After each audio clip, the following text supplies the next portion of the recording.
हर घुसपैठियों को खदेड़ा जाएगा। बंगाल छोड़ दे। नमस्कार, मैं दुष्टुर उपाध्याय।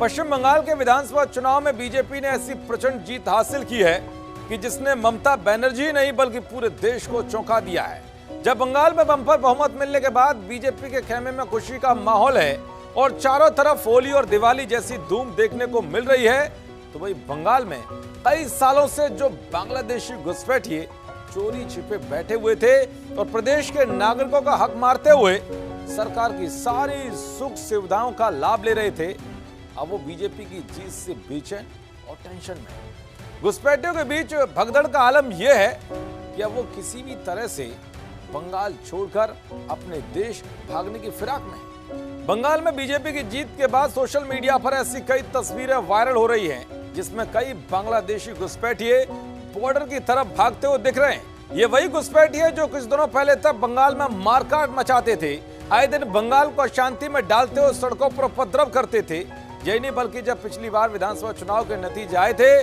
तो इन्हीं में से कई घुसपैठियों ने खूब खून खराबा किया था। टीएमसी के उपद्रवी कार्यकर्ताओं के साथ मिलकर हिंदुओं को चुन चुन कर पीटा था और उन्हें बंगाल छोड़ने के लिए मजबूर तक कर दिया था। लेकिन अब जब बंगाल में बीजेपी की धमाकेदार जीत हुई है तो वे भीगी बिल्ली बनकर किसी भी तरह से प्रदेश छोड़ने की कोशिश में है। इसके पीछे की वजह पीएम मोदी, अमित शाह और सीएम योगी जैसे बीजेपी के फाइब्रेंट नेताओं के वो बयान है जो उन्होंने बंगाल में चुनाव प्रचार के दौरान दिए थे, जिसमें इन्होंने घुसपैठियों को साफ साफ चेतावनी दी थी कि बीजेपी की सरकार आते ही बांग्लादेशी घुसपैठियों को प्रदेश से खदेड़ दिया जाएगा।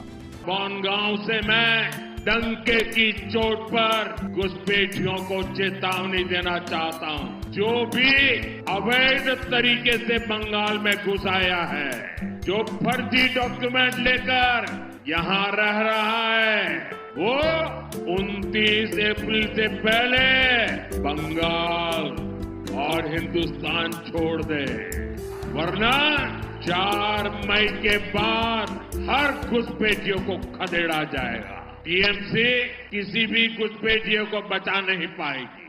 अब घुसपैठियों के दिमाग में बस यही बयान लगातार चल रहे हैं, इसीलिए वो बंगाल छोड़ने के लिए उतावले दिख रहे हैं। तो वे जीत के बाद बीजेपी की ओर से उपद्रवी और घुसपैठियों को अल्टीमेटम दे दिया गया है कि या तो सब प्रदेश छोड़ दें, नहीं तो तगड़ा इलाज किया जाएगा। ऐसे में घुसपैठियों को खौफ में आना लाजमी भी है। उधर बीजेपी की जीत के बाद जहां फोर्स ने दंगाइयों की तोड़ाई शुरू कर दी है, जिसकी कई तस्वीरें भी सामने आई हैं,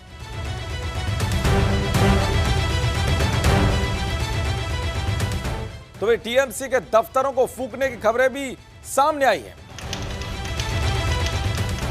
खैर, जब बंगाल में 15 साल बाद कोई बदलाव हुआ है, वो भी तब जब टीएमसी के सरकार पर यह आरोप लगते रहे हैं कि वो हिंदुओं के साथ भेदभाव करती आई है और मुस्लिम तुष्टीकरण की राजनीति करती है। तो ऐसे में लोग टीएमसी पर गुस्सा जाहिर कर रहे हैं।